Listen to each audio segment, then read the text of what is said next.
Mr. Eisenberg is a longtime sports writer and author. His 11th and latest book, which he will be discussing today, is entitled Rocket Men, the Black Quarterbacks Who Revolutionized Pro Football. His source material from his book for this book included interviews with James Harris, Warren Moon, and the incredible Doug Williams. It is an unflinching look at the racial history of the quarterback position in the pros and the maudlin tales of many years when black quarterbacks were denied access to this coveted position by institutional racism and stereotypes, and the current climate which we now enjoy due to the amazing success in recent years of superstars such as Cam Newton, Patrick Mahomes, and Lamar Jackson. In addition to Rocket Men, Mr. Eisenberg penned the landmark football history book, The League, How 5 Rivals Created the NFL and Launched a Sports Empire. The paperback version of The League, released in October 2019, has consistently ranked among Amazon's highest book-selling of football and sports history throughout 2022 and 2023. Early reviews of Rocket Men suggest it might reach the same lofty status. Publishers Weekly called it insightful and incisive and labels it a scathing indictment of the pro leagues. Kirkus Reviews calls it a vigorously told story of the battle of equity on the gridiron, and a battle that still is playing out. John's previous book topics include the history of the Baltimore Orioles, his experience as a young fan of the Dallas Cowboys of the 60s, and the tragic breakdown of the horse Barbardo, and an outrageous north-south horse race that captivated the nation in 1823. A native Texan, Mr. Eisenberg graduated from the University of Pennsylvania and began his writing career at the now-defunct Dallas Times-Herald in 1979 before joining the staff of the Baltimore Sun in 1984. He covered major sports events such as the Super Bowl, World Series, Kentucky Derby, Final Four, Masters, Olympics, Wimbledon, and soccer's World Cup. He wrote his first book in 1996, and his career in publishing continues. John is known for unearthing original stories and bringing life to them with his clear-eyed analysis and lively narrative style. John has written more than 3,000 columns and has won more than 20 awards. John now lives in Baltimore with his wife of 39 years, right? And that's my wife of 39 years. And Mary Wayne, and they have 2 grown children and 2 grandchildren, all of whom live nearby. Please give Mr. Eisenberg a warm welcome. Thank you. It's outstanding. Absolutely outstanding. Listen, John, I was concerned because they said you were a Cowboys fan, and we're here in the Washington Commanders community here.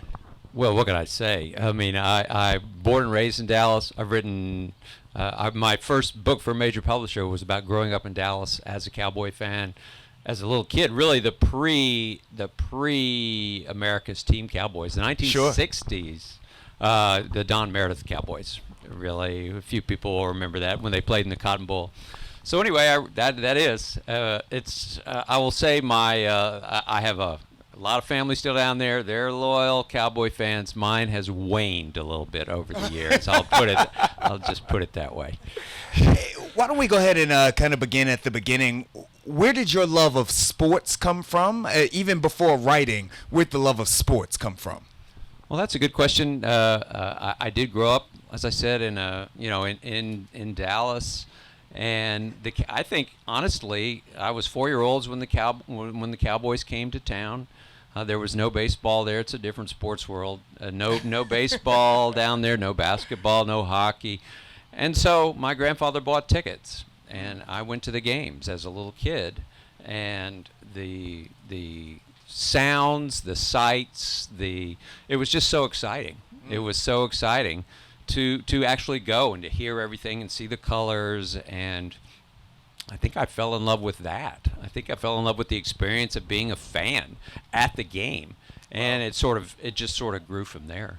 Well, I'll tell you what, when I was first approached to have this opportunity to interview you here, this was something that I was really excited about. I mean, when we take a look at the book, Rocket Men, Black QB Quarterbacks Who Revolutionized the Game of Football, this is such an important conversation, especially right now.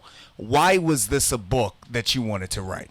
Well, that's a great question as well. I think what happened was, I mean, I've been in press boxes for a long time. That's right. And I think, I'll get back to that. Actually, the first thing that happened was I work in Baltimore. I have for many years, and Lamar Jackson landed there. Sure. In 2018, he landed there as a late first-round draft pick, after having gone through a pre-draft process in which a scout for the Chargers said, "Are you going to be running the 40 at the combine? Because I think you make a good wide receiver in the NFL." And that is the same. That just unearthed. That's the tip of the iceberg of what has gone on for black quarterbacks forever. And that is, we love your talent coming out of college. We love your talent, but we like your athleticism. We're not sure you have the brains, honestly, to play pro football as a quarterback. So another position. So here's Lamar lands, and the Ravens from the get-go said, "You're a quarterback." He's now in his second year. He's MVP in the league, and now in his unanimous. And now he's done it twice. And so, really, when he makes it as the second year, I started thinking, this is a story that my first time around, I think I missed this story to some degree. Yes. I was at the Super Bowl. I covered it when Doug Williams and the Redskins won, and like everybody else, I wrote this as a seminal moment. But it didn't really take off. It didn't take off, and the lesson of that, I did a lot of research on this book, and come to find out, Doug Williams won. It was a great moment. The next 25 Super Bowls were won by white quarterbacks. That's right. And I think the lesson in that is every generation had to relearn. Every generation had to relearn. If a black quarterback proved himself in the NFL, the next generation also had to prove themselves in the NFL. And so add all that up with Lamar, and I think I missed that story the first time around. I was in those press boxes, and it didn't, shame on me. It didn't hit me enough that there were so few black quarterbacks. They weren't getting chances, because there were a few, but not that many. And I just thought, this is a story. I'm going to do what I do. This is my 11th book. I'm going to research it. I'm going to dig into every hole that I can and shine a light on this, because this is something that happened. I think that what's important, and the good thing about this platform and this format that we have, is that we really have time to unpack this. So when you look at a quarterback such as a Lamar Jackson, and you look at him or professional scouts wanting to change his position, this is not someone who had marginal success in college. This is a quarterback who was up there in the Heisman ranks, who is throwing for thousands of yards every year, who is leading a successful team. Yet the thought, like you alluded to, was, well, you can do that in college, but do you have the capacity to be able to do that in the NFL? And Lamar was just one of the latest versions of that, of a long string of athletes who ended up changing their position once they got to the NFL. That's all it was for many years. There was no one, almost no one, and I do write in the book about the people that ever so slowly opened the door of opportunity. James Harris with the Los Angeles Rams in the 1970s, Marlon Briscoe, the first modern era black quarterback, 5 games starting with the Denver Broncos in 1968. You can count them on one hand. Sure. And so I do write about that, but yes, I mean, what amazed me was how recently, how long this issue continued, really, until, in some regards, it's still going on, I think, but certainly there's much, much more success for black quarterbacks, and I do think in the last 10 years, finally, it has changed. There's much more. These teams are judging black quarterbacks fairly, and they're high draft picks. They're getting chances. Things have changed in the last 10 to 15 years, but only then. And so I think it's amazing that you're looking at a league that celebrated its 100th birthday in 2020, and how long this was just built. It was baked into the DNA of the league that a black athlete couldn't play quarterback. I think that what's interesting now and likely a positive thing is that when you look at what it is that is expected of a quarterback, of an ideal quarterback today, it's actually a quarterback who can not only throw the ball but who can also move and get around. So when you look at a quarterback who was just drafted like a Michael Penix, the knock on Penix was that he was not someone who was extraordinarily mobile. So now you've got a black quarterback who probably had the most arm talent in all of college football, but there were thoughts that he wouldn't be drafted as high because he didn't run around, which was what led to quarterbacks needing to change positions just those 10 years ago. Yes, I mean, and that's when you know things are really changing, I think, in professional football, is that you have black quarterbacks with different skill sets now that are being accepted. And white quarterbacks. And white quarterbacks now have many of those same skill sets again that previously were looked negatively upon. Right. For many years, for decades, and I interviewed Ozzie Newsome, who's the general manager of the Baltimore Ravens, the first black general manager in the NFL, and he told me, and this is in the book, he said where it really changed, where things changed, was the generation that came in, Cam Newton in 2011, and Colin Kaepernick as a rookie quarterback in 2011, and then Robert Griffin here, and Russell Wilson. Yes. Those are four quarterbacks that came in, and for the first time, and this is what Ozzie told me, until that point, if you were mobile, if you ran around a lot, you really had to prove yourself, and for the most part, the league didn't want you. Sure. There were a few examples along the way, obviously a few that broke the mold, Michael Vick, and there are some, but for the most part, it was still, look who's dominating the NFL 2010. Sure. It's Tom Brady, it's Peyton Manning. If they're not winning the Super Bowl, who is? It's Eli Manning, it's Drew Brees. Correct. So you see what's going on at the top of the league. However, that group that came in, finally, after years and years, these NFL teams said, you know what, after decades of taking talented black quarterbacks and saying, we're going to teach you how to play the style of football we want in the pros. We're going to flip it. We're going to adjust what we do to your talent. We know you're mobile or you have a big arm or whatever it may be. We're going to let you be you. And that's really the first time that happened. What a novice thought, right? We're going to cater our offense to your skill set. And so, thus the subtitle of the book, because they have, if you look at the quarterback position today compared to 20 years ago, I think it's very different. Correct. What is expected of a quarterback, what is allowed, what teams want, offenses, it's radically different. And I think those guys had a lot to do with it. I agree with that. And now just kind of to dig down deep into the book and bring this to full circle, again, you had an opportunity to speak with Doug Williams, who, of course, most of the individuals here are very familiar with as we are here in Commander's Country. I wonder what Doug Williams had to say about all of this. Well, Doug was great. Doug was a friend of the book, very, very helpful. And I was actually on a panel with Doug in the fall promoting the book. And he's great talking about his moment in history and just sort of what it was like to be, because he is, aside from winning the Super Bowl, I mean, he's the first black quarterback to go in the first round of the draft, the NFL draft. Sure. In 1978, and he was drafted by Tampa Buccaneers, and he was immediately successful in Tampa. They were the worst team in the league by far. They were an expansion team. They barely won a game in 2 years.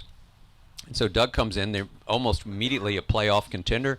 He plays for 5 years with them and has them in the playoffs, I think 3 of those 5 years. But the owner of the team, the owner of the Tampa Bay team, was a Southern gentleman by the name of Hugh Culverhouse. And Doug's line on him, it's a tough line, but he said he would have been a good slave owner. I mean, he was as old school South as it comes, and as he said, Doug said, you can't get any farther south than Tampa.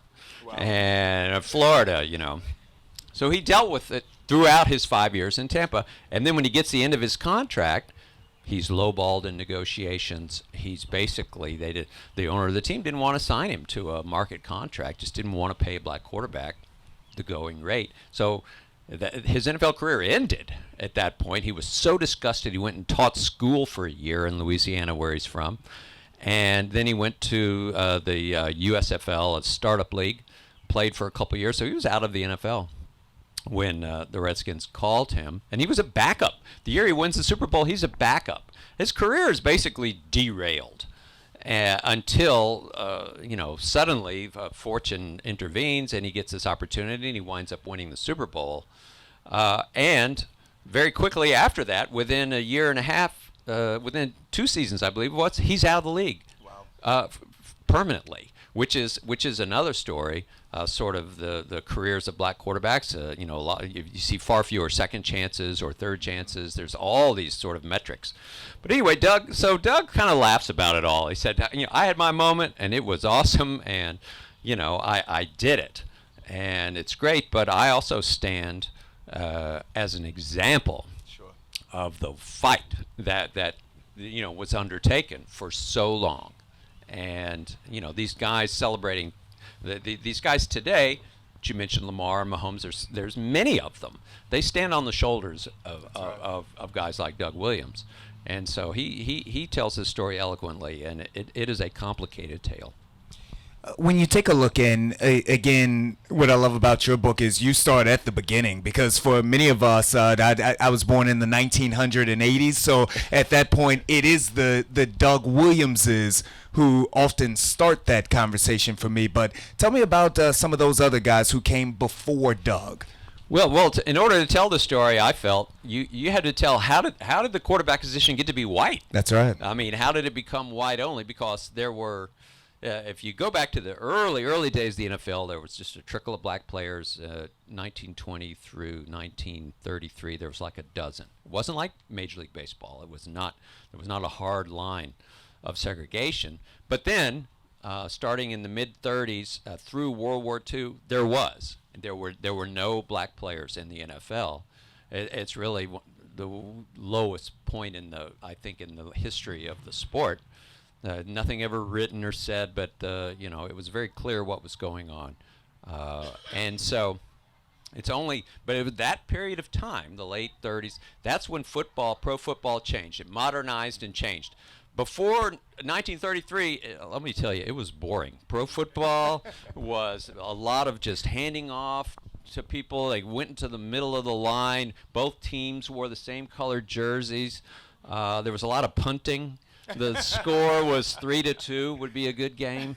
It was terrible. And so they realized, if we don't get going here, the owners, and this is what my prior book, The League, is about, is if we don't liven this game up a little bit, we're going to be out of business. So they opened up the passing game, and that's when offenses began to become more sophisticated. Scoring jumped. So the 30s, the 40s, the 50s, and into the 60s, pro football modernizes. Offenses become spectacular, technical wizardry, and men in motion and all sorts of passing. Right. And so there was no way that generation of guys coming out of the 40s, the 50s, the owners, the people in charge, there was no way they were going to allow a black man to be quarterback. That's right. They're thinking, and you could see it from the very beginning. There were other thinking positions, quote unquote, thinking positions in football. Center. Yes. Middle linebacker. Where you have to call the signals. You're in charge of directing others. Those were all white positions as well. And because football, unlike any other sport, mirrored military thought, right? And it yes. still does. Yeah. Oh, absolutely. And it mirrored. This is really, and there are some examples in the book. I mean, it really is this. It mirrors the story of black leadership in America through this era. I mean, we're talking about military, the law, academia. It was very slow to come. It's the same story. Football is really just a metaphor. I mean, that's often the case with sports, a metaphor for society, good and bad. And so finally, in 1968, Marlon, the Denver Broncos have drafted Marlon Briscoe, who is a quarterback from a small school in Nebraska, and they've told him you're going to be a defensive back. It was already taking place, and he had been an outstanding quarterback in college. Won a ton of games. He was a little small, won a ton of games, and so he negotiated in his contract a tryout at quarterback at training camp. Wow. And they say, great. They gave him his 3 days. They put him back in the defensive backfield, and he's barely playing. But then all the quarterbacks get hurt. All the white quarterbacks on the team get hurt. So, the coach turns around and looks. It's like, what are we going to do here? Yeah, so he trots onto the field. Marlon Briscoe in 1968. There hadn't been a black quarterback in a pro football game for more than 2 minutes since like 1926. And he does great. He does exactly what he did in college. They don't win his first game, but he winds up starting 5 games, playing well. The Broncos were not a strong team, but he played well. And so the season ends, and he thinks, I've got a job. This has worked. But within weeks, the Broncos have quarterback school, and they trade for another white quarterback. They bring in the quarterbacks for an off-season camp. They don't even invite him. Wow. So his career at quarterback, basically they said, you're never doing this again for us, ever. And so he realized if he's going to have a career in professional football, he has to change teams, change positions. So he goes to the Buffalo Bills and then the Miami Dolphins as a wide receiver, plays wide receiver, and he's a good wide receiver, has a nice pro career, and it ends. And he goes through various things in life, has some ups and some downs. And he's on the Miami Dolphin team, the famous team, that the only undefeated team ever in professional football, wins the Super Bowl. He's a receiver on that team. So they're being commemorated at the White House in, I believe it was 2009. I believe it was 2009 with President Obama. And so he's going down the row talking to all these guys, and he gets to Marlon Briscoe, and he goes, I know you. He goes, I know you. You were the quarterback. You were the quarterback. You could have been the quarterback. And Marlon Briscoe, who passed away, unfortunately, within the last 2 years, was totally blown away by that. And so he could have been a quarterback in pro football. He's a classic example. He'd proved that he could be a quarterback in pro football. He threw for like 1,600 yards in 5 starts, but he didn't get the opportunity. I think that that was such a common story, and again, you talk about that being moved to wide receiver. A couple of other names that happened to in slightly more recent time. We look at a Cordell Stewart, who is better known as Slash, who again at Colorado, way before Coach Prime was at Colorado. Led nearly a national championship team there. Someone who played here, Antoine Randall, who played that quarterback position at Indiana before getting to the NFL and being moved around as well. When did things begin to change in the minds of general managers as well as of head coaches? Because before there was a Cam Newton, yes, there had to be a change of mind in order to allow for there to be a Cam Newton. I look at the 80s. I think the 80s, the door was closed. Look at Doug Williams, the story I told. It was, after 5 years, and when he leaves the NFL, there are no black quarterbacks in the NFL. None. Starting, on a daily basis. So you're really at ground zero 60-something years into the NFL. And what happens there in a short period of time, Warren Moon has had been, Warren Moon, USFL. He's on the cover of my book for a reason. He wins the Rose Bowl as a senior at the University of Washington, goes undrafted, and goes to Canada. That was a common sort of avenue for quarterbacks. If you couldn't find a job in America in football, Canada, they were more open-minded about what black quarterbacks could do. So Warren Moon goes to Canada, and he wins. He plays 6 years. He wins the championship 5 times. Wow. He's just the best player in the league by a mile. And so finally the NFL says, well, maybe we'll give him a shot. And so he comes back, and sure enough, he signs with the Houston Oilers in 1984. Yeah. And he's immediately very good. The Oilers were not good. for a few years, but he went on, of course, to have a tremendous career, and he's in the Hall of Fame. He's the only black quarterback in the Hall of Fame. But in the 80s, he brings to the table just a professionalism, a competency, an excellence that you couldn't look at him and say a black quarterback can't play in the NFL, because he could. That's right. And then in 1985, the Philadelphia Eagles drafted Randall Cunningham, who was just a sensational talent from University of Nevada, Las Vegas. Within 2 years, he's playing. So you have two guys suddenly, and I think there were 28 teams in the league. You have two guys on the field playing well. And then in 1988, Doug Williams wins the Super Bowl. So you have then three guys. And so finally, I mean, that is, you have to say, since you go from having no starters to having guys that year after year are good, they're in the playoffs and whatnot, that's at least where it begins. So now the door is open. The Right. door is open at this point. And I think I want to transition, but I want to stay here for just a moment. I don't know that Randall Cunningham gets the credit that he deserved. Why is that? Well, he didn't win a Super Bowl. He didn't play in a Super Bowl. He got hurt at the peak of his talent. And what I always say is, you know, if you haven't heard of him, go YouTube it, because it's pretty incredible.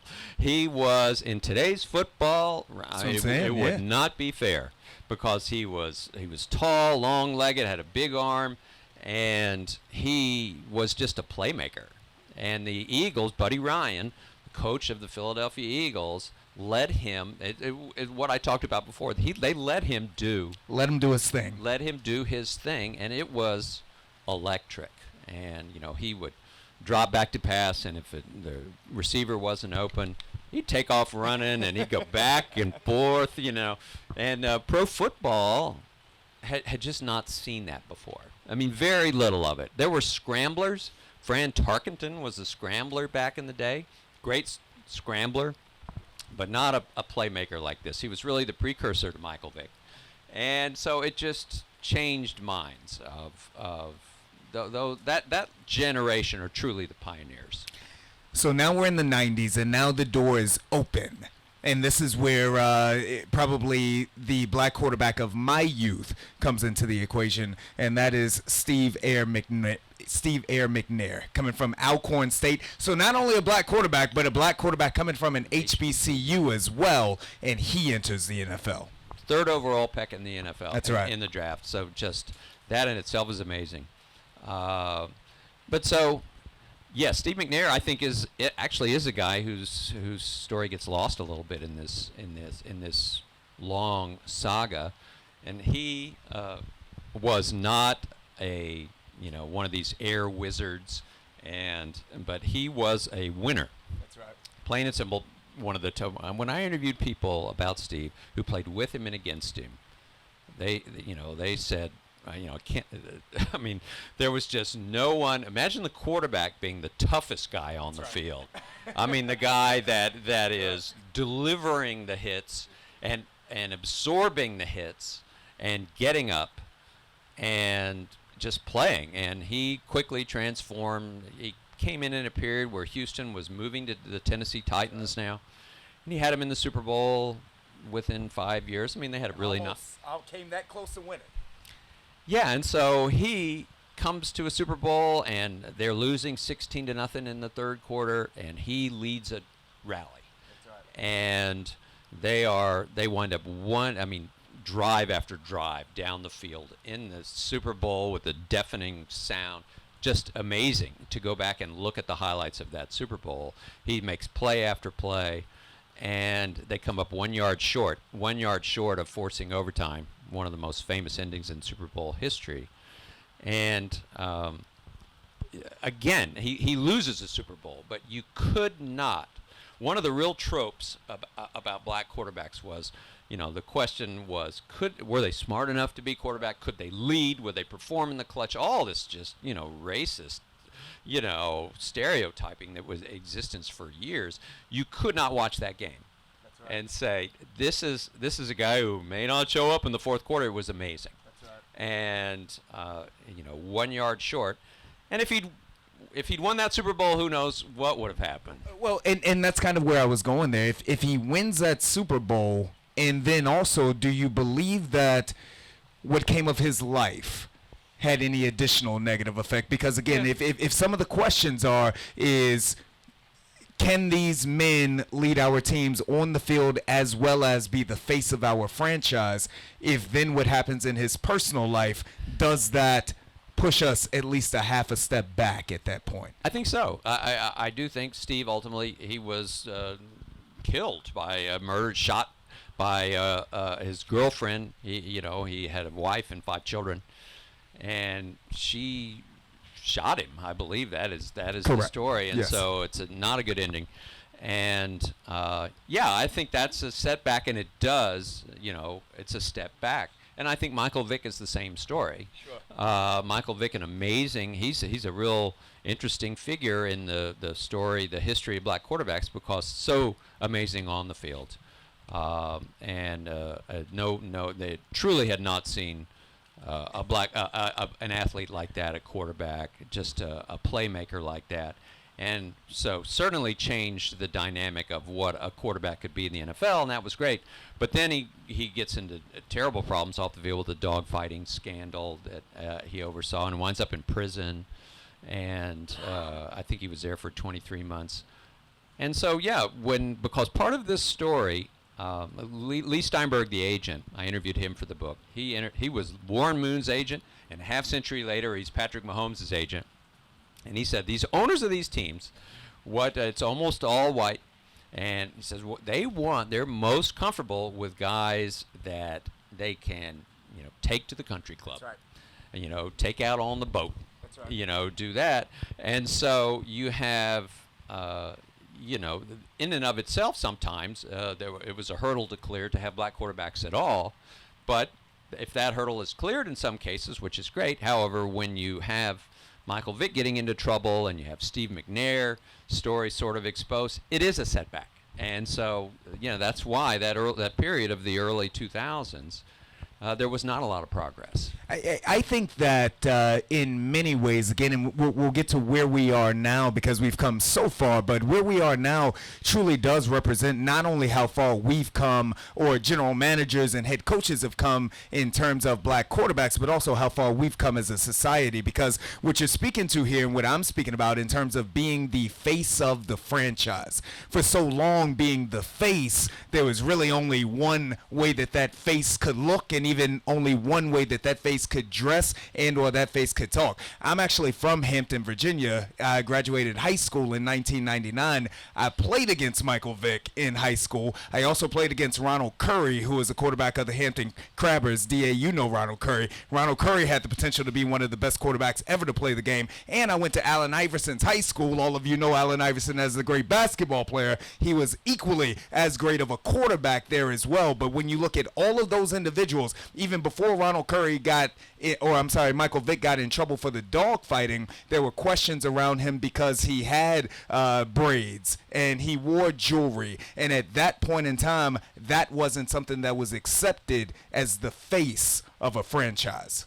Very true. And so I unearthed a clip, and there was a little bit of a scandal after the Carolina Panthers drafted Cam Newton first overall in 2011. The owner of the team, Jerry Richardson, went on, I think it was a Charlie Rose show, and talked about his interactions with Cam before the draft. Right. He met his pre-draft interview. He says, "Do you have any tattoos? Yes, do you have any earrings?" And he said, "No, sir." And he said, "Let's keep it that way. Let's keep it that way." And of course, immediately, some people, there was quite a bit of outcry. It sounded, an awful like off the plantation there, honestly. But Cam downplayed it, and it went on. But that was the face of the franchise. Jerry Richardson wanted the face. And, he didn't. Right. He had a lot of other players on the team, black and white, with tattoos and earrings, but he didn't want that quarterback. He did not want. And so that's why the last chapter of my book is Lamar.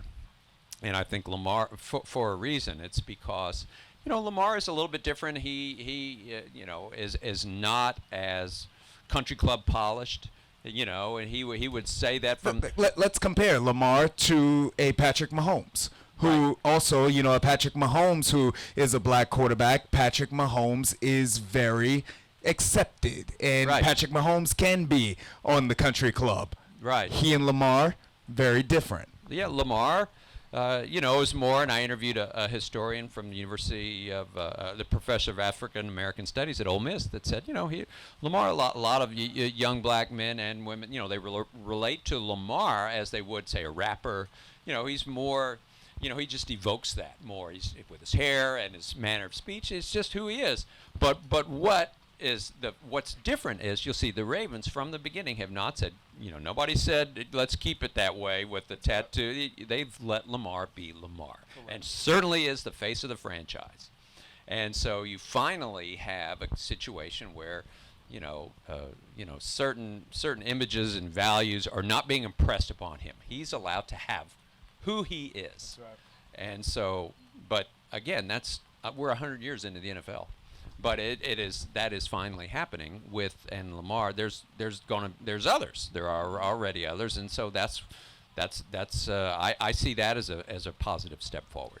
Even if we look back just 5 years ago or so, even like 5 years ago, there were 3, 4, 5 black quarterbacks, starting black quarterbacks in the league. And I got to tell you, when there were 3, 4, 5, I felt really great about that. But you look at now nearly, and I don't have the stats right in front of me, but if you look now, nearly half of the league has a black starting quarterback.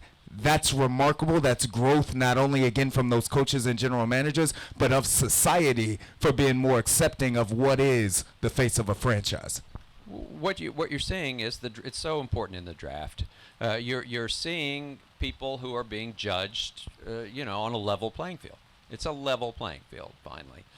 Maybe the demands of what teams want out of the position has changed a little bit, perhaps, talking about like it was before, maybe since 2010. But, finally, for many, many years, and there's draft stories in my book. I'm not sure I could have gotten this book published about 15 years ago because it was pretty sad. There were a lot of broken dreams and a lot of people that didn't get a chance. It is sad. But if you were a talented black quarterback, whatever your draft bar was set by whatever mark was against you. If you hadn't played tough competition, if they didn't think your arm was that great, if you didn't think you were that fast, all it took was one. That's right. And you just you plummeted. And that has definitely changed. Today, you're seeing people judged fairly. And maybe they haven't played the toughest competition, or there's one thing about them they don't love, but there's a lot of things about them they do love. Sure. And so they get drafted high, and they get an opportunity. It's a story of opportunity. There is no question. That is some guys some are going to make it, and some aren't, just like every other position. But the opportunity is what counts, and so you're finally seeing fairness, I think, in the scouting and judging process. We have approximately about 5 more minutes remaining, I believe, if that is correct. I want to spend a lot of this again. Get some questions too. Yeah. Oh, we're taking questions from the. Okay, I have one more for you, and then we can take questions from the audience here. Lamar Jackson, because that ends your book. Obviously, you're up there in the Baltimore region. You know so much about him. When in the playoffs last year, I said on air on Fox 5, you all can check us out. We give great football coverage. And some others on ESPN said the same thing, that Lamar Jackson winning that game against Patrick Mahomes and going to and potentially winning a Super Bowl would mean so much to the black community, because there are so many black kids who not only look like Lamar Jackson, but who play like Lamar Jackson, that would open that door that says, for you too, this is possible. Right. Yeah. What's your take there? It's true. I think it's true, and it didn't happen. So it didn't happen. So Lamar didn't have his best game, and I don't know. Lamar is for such a public person is really private, and he internalizes a lot of this, and I don't know whether he felt that weight or not. I don't know. Because he doesn't speak to that as much, but it would have been a different a different story if he win. If he ever wins the Super Bowl, it will be quite a quite a thing because of what you referred to earlier about how many people look up to him and just who he is. Absolutely. All right, here we go. Yeah. You, sir. Being from the Philadelphia area, Randall Cunningham was the ultimate weapon. Was. Buddy Ryan was all about defense, and offense was, here, Randall, go make a play for us. Exactly. But I've got a different quarterback. When we were kids in the mid-'60s, Michigan State had a quarterback, Jimmy Ray, yep. who couldn't play in the South because he was African-American, but quarterbacked at Michigan State in that 10-10 right. Notre Dame game. In any of your research, did Jimmy Ray's name come up? Oh, definitely. He's in the book. Jimmy Ray, yes, Michigan State. I mean, well, a couple things. Number one, college football has always been more progressive than pro football, or that's where it started. There were more black quarterbacks in the college game than the pro game. USC in the late '60s, cover Sports Illustrated. Jimmy Jones, cover Sports Illustrated, and so. But Jimmy Ray, Michigan State was a place where a lot of they had black quarterbacks, and they were just more open-minded about blacks at a lot of positions. Bubba Smith, George Webster. Yeah. All played in that 6 game. Drafted as a defensive back. Wow. And he became a coach. I think a successful coach. His playing career, he would be Exhibit A of a guy that, years later might have gotten a chance. But, story of opportunity, there was none for him. Yeah. Good afternoon. This talk is just great. I appreciate this. So I have my concern or my question is surrounded around the fact I'm a huge college football fan, right? I raised all boys, so they cultivated this love of football in me. And so when I sit on draft night, it's bittersweet, right? Because I watch this and I watch these brilliant, great black college quarterbacks that I've watched throughout their career get drafted, and I'm always concerned about whether or not they're going to go into a program that's really going to grow them and help them do well, right? Because and I guess that maybe that can go across, but I guess as a black mother, I'm looking at these young black boys and I'm looking at them as my children. I'm like, because I think back to like even RG3, JT Barrett, Justin Fields. I'm always concerned about, like, are they going into a program that's really going to help them to shine and be who I believe that they can be? And I look at that from a perspective of them being black quarterbacks. And what are your thoughts on that? Well, you really hit on something there, because that is an issue, a huge issue. So, I mean, it's an issue for any quarterback, any quarterback. Who are you going to? Is it a team that has their head, that is grounded, that is smart, that operates well, that can surround you, that can manage the salary cap? Pro football is complicated. There's 2,800 things maybe that these teams have to do well. And so some of them are better at it than others. There's no doubt. And so if you go to a place that's maybe not so great, if you get drafted by, the New York Jets, I hate to throw them under the bus, but there you go. And there's others. So I think, and when it comes to a black quarterback, the reason why you are right to feel that way is that these opportunities have been so hard to come by. So finally, the opportunities are coming. You sure would like to see them, valued and treated correctly, and you would like to see them succeed. The success is so important. And so, but it's just random, like it is for any quarterback at any position. All you can do is hope for the best. Well, John, that goes back to a point that you were speaking of earlier, right? And that is that nowadays, more often, not all, but nowadays, more offensive coordinators, more teams are building their offenses around that talent, as opposed to asking that quarterback to come in and be what they want them to be. That's exactly right. And finally, you're also seeing more, and it gets into a whole nother thing, which we don't have time to talk about, is black coaches and black offensive coordinators and black quarterback coaches. And, who do they see when they walk into the room? That's right. It is that too. I mean, it's changing. It's behind the curve, the coaching situation. But so there's a lot that goes into a successful place for a young quarterback. It's outstanding. I think this. Okay.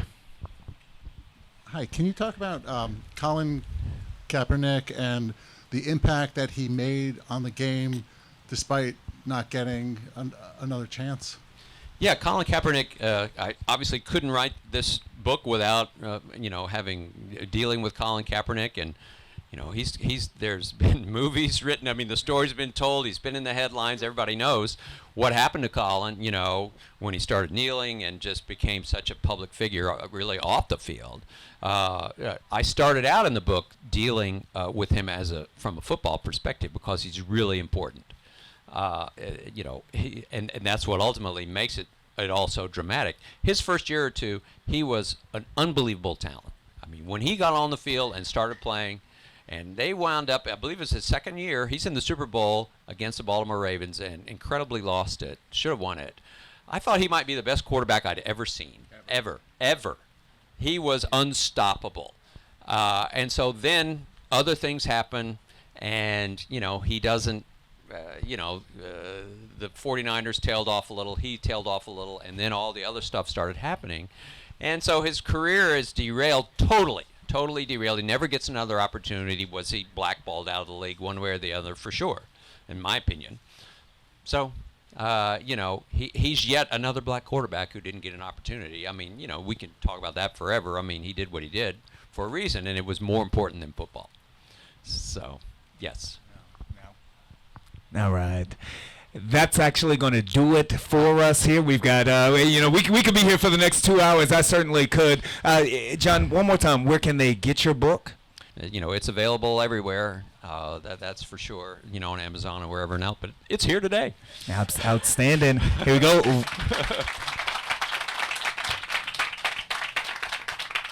Rocket Men, black quarterbacks who revolutionized pro football. One more time, everybody. Round of applause. Give it up for John Eisenberg.